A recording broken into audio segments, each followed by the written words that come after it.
Hi guys, હવે ઉનાળાની અંદર કેરી આવે અને કેરીની કંઈક અલગ અલગ મીઠાઈ ન બને એવું તો બની જ ન શકે. તો આપણે આજે એક કેરીની બરફી અલગ જ સ્ટાઇલથી બનાવીશું.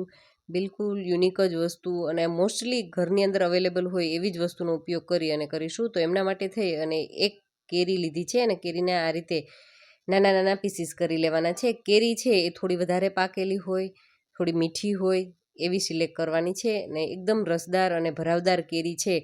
વજનમાં જોઈએ તો લગભગ એ 300થી 350 ગ્રામ જેટલી કેરી છે. તો એમના પીસીસને આપણે આ રીતે પાણી કે દૂધ વગર જ આ રીતે એમને ક્રશ કરી લેવાના છે. અને તમે જોઈ શકો છો કે એકદમ પ્યુરી ટાઈપનું આપણું કેરીનું જ્યુસ કહીએ એ રેડી થઈ ચૂક્યું છે. તો બસ હવે ગેસની ફ્લેમ ઉપર આપણે કઢાઈ ચડાવી દઈશું. કઢાઈ થોડીક જાડી લેવાની છે. એમનું તળિયું જાડું હોય તો એ કૂક થતી વખતે નીચે બિલકુલ ચીપકે નહીં. અને આપણે આ બરફી છે બિલકુલ ઘી વગરની તૈયાર કરવાની છે. તો તમે જોઈ શકો છો કે આપણું બધું જ મિશ્રણ છે કેરીવાળું એ આપણી કઢાઈની અંદર આવી ગયું છે. તો એમની અંદર 3 ચમચી જેટલી આપણે ઘરની જે દૂધ ઉપર જામેલી મલાઈ હોય છે એ મલાઈ લેવાની છે. અને અત્યારે ગેસની ફ્લેમ એકદમ લો ટુ મીડિયમ રાખીશું. અને શરૂઆતમાં ફોકની મદદથી અથવા તો આ રીતે આપણે હેન્ડ બીટરની મદદથી એમને સારી રીતે મિક્સ કરી લેવાની છે. અને તમે જોશો કે હળવે હળવે એમનો કલર, એમનું ટેક્સચર એ ધીમે ધીમે ચેન્જ થવા લાગશે. આપણે લગભગ આમને 3થી 4 મિનિટ માટે શરૂઆતમાં કૂક કરીશું. એટલે એમની ઉપર સાઈડમાંથી ટૂંકમાં બબલ્સ થવા લાગશે. તો લો ટુ મીડિયમ ઉપર થોડુંક કામ કરીશું. શરૂઆતમાં થોડી વાર આપણે પેશન્સ રાખવાનું છે. નહીંતર શું થાય કે ગેસની ફ્લેમ હાઈ રાખી દેશું તો કલર એકદમ ઝડપથી ચેન્જ થઈ જશે અને ટેક્સચર સારું નહીં આવે. અને ટેસ્ટમાં પણ થોડુંક કડવા જેવો ટેસ્ટ થઈ જતો હોય છે. તો અત્યારે તમે જોઈ શકો છો કે 3થી 4 મિનિટના સમય બાદ એકદમ મલાઈ છે એ કેરીના રસની સાથે મિક્સ થઈ ચૂકી છે. અને એમનો કલર ચેન્જ થઈ ગયો છે. અને ટેક્સચર ધીમે ધીમે જેમ જેમ મલાઈ કૂક થતી જશે ને એમ એમ ઢીલામાંથી એમનું ટેક્સચર છે એ ચેન્જ થવા લાગશે અને ઘટ થવા લાગશે. ટૂંકમાં મલાઈનો જે માવો થવો જોઈએ એ માવો થવા લાગશે. બસ આ રીતે એમની અંદર બબલ્સ થવા લાગે ત્યારે 4થી 5 ચમચી જેટલી એમની અંદર આપણે ખાંડ એડ કરી દઈશું. તમે ખાંડની જગ્યાએ સાકરનો ભૂકો એ પણ લઈ શકો છો. અને કેરીની સ્વીટનેસ ઉપર આધાર રાખશે ખાંડ એડ કરવાનો. તો 5 ચમચી છે એમની અંદર ઇનફ રહેશે. અને હવે તમે જોશો તો ખાંડ પીગળશે એટલે આ રીતે બબલ્સ થવા લાગશે. એકદમ ઢીલું એમનું ટેક્સચર છે એ થવા લાગશે. અને ખાંડના લીધે તમે જોશો તો કેરીની અંદર ચમક આવતી હોય એવી દેખાવા લાગી છે. એકદમ એમની ચમકવાળું ટેક્સચર છે એ થઈ ગયું છે. કલર છે ચેન્જ થઈ ગયો છે. બસ હવે આપણે એમને હાઈ ટુ મીડિયમ ફ્લેમની ઉપર કૂક કરીશું તો પણ ચાલશે.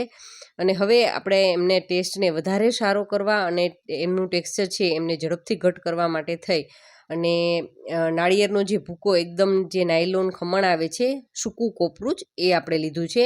તમે લીલા કોપરાની સાથે કરવું હોય તો પણ કરી શકો છો.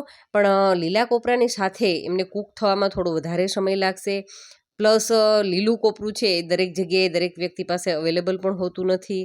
અને આ છે એ ઘરની અંદર પડ્યું હોય તો એની ટાઈમ તમે બનાવી શકો છો.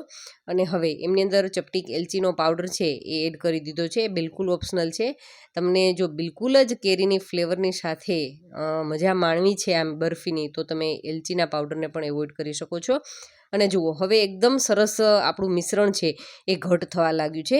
પણ પરફેક્ટ ક્યારે કૂક થયું આપણે સમજવાનું છે. તો હું તમને આગળ બતાવીશ કે ક્યારે તમારે પરફેક્ટ થયું છે એ જોઈ શકો. અને તમારી બરફી છે એમને તમે 4થી 5 દિવસ આરામથી ફ્રીજ વગર પણ એન્જોય કરી શકો.